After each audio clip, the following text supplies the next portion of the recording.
Why howdy doody. Yeah, not the best start, never mind.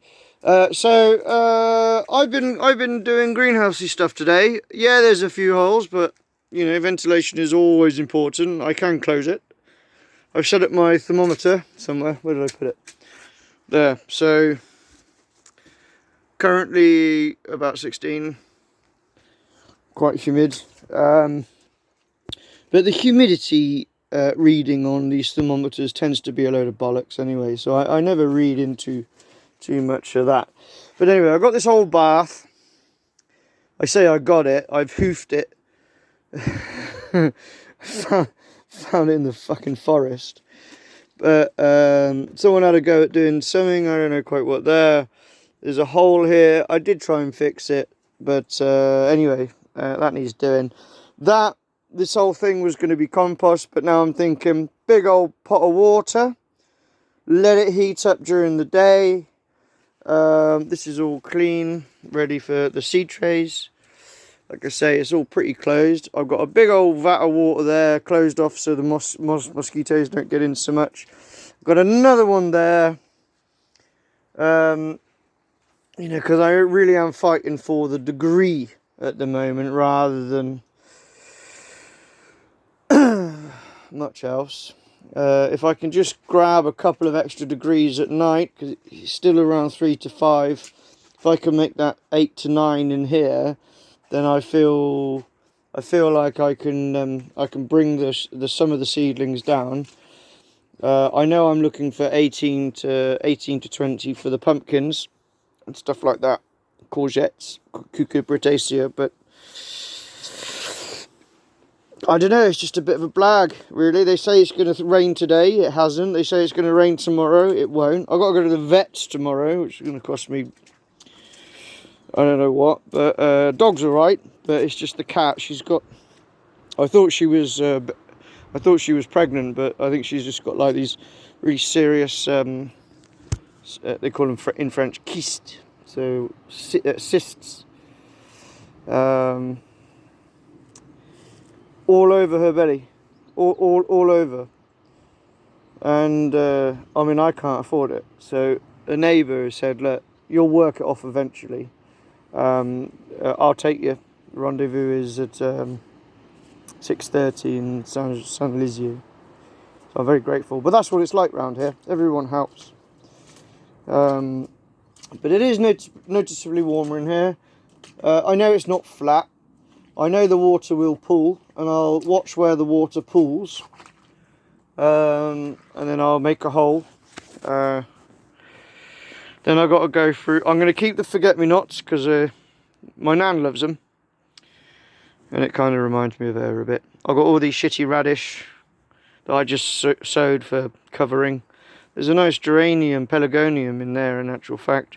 All of these leeks, le poireau, they'll get transplanted. I've got a new dibber.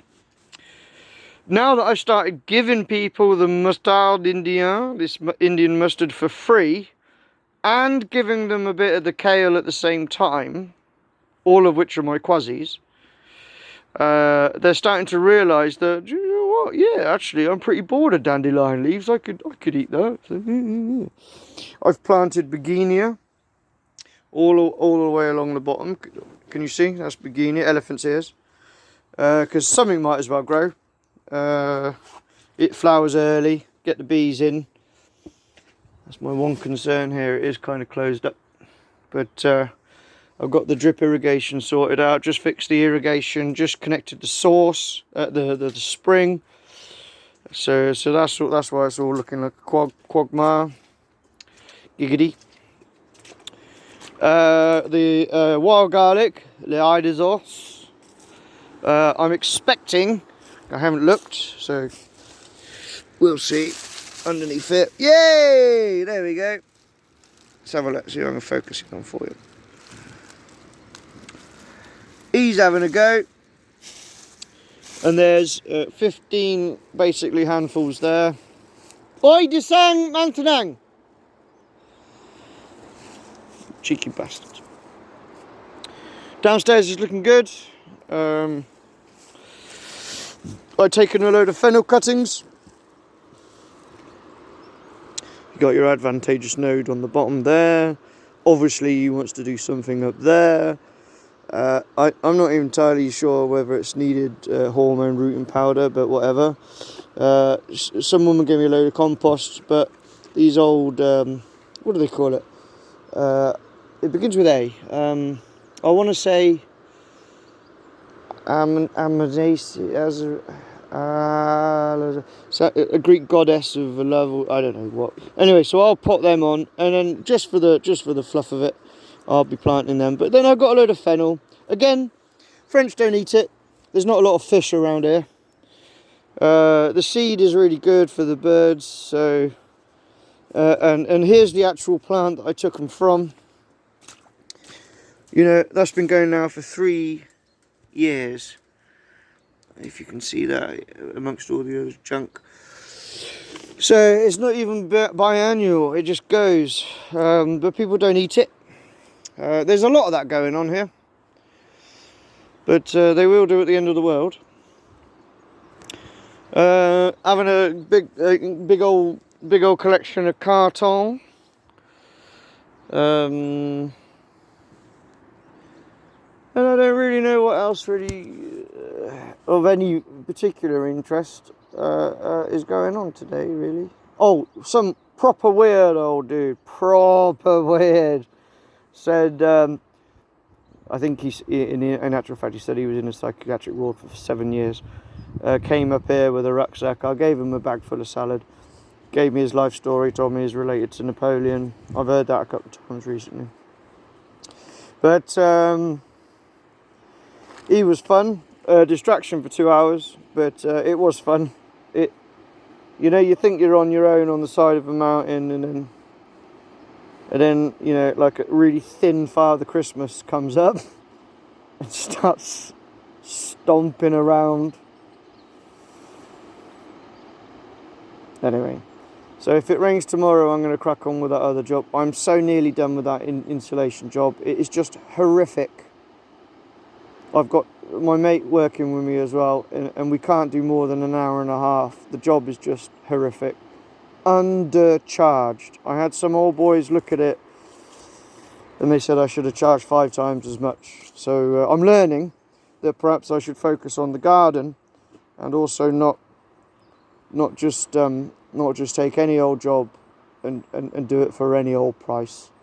I've also got an old boy down the road there that's asked me to drop a tree or 2, and I told him what the price was, and again the quote, the devis that he got was 5 times more than what I'm charging. So I'm thinking, well, why am I risking my life or filling my lungs with junk and stressing about these things and losing money sometimes when I could just be focusing on the garden,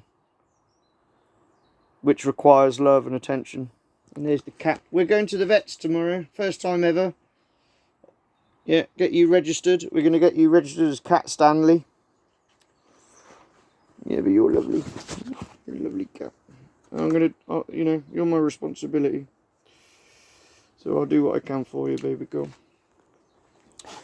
So learning all the time. But again, you have to take money. When the job comes in winter, it's very difficult to say no. And, you know, when the client... I shouldn't say this, actually. Never mind. I've learned, if I'm going to do anything at all next time, it's via devis. It's going to be via quote. You want it, take it. If you don't, find someone else. And that is how I'm going to have to do it. Because I've got a huge amount of land and farming to do. So anyway, stop saving people money, make myself some money, and stop doing shit jobs, Samuel. You're 40. You're 40 years old. Get paid properly. Get paid properly for a job well done. Anyway, this is more of a rant to me now, I think. But anyway, there's 10 minutes of me rambling on. All the best. Finally in focus. Cheerio.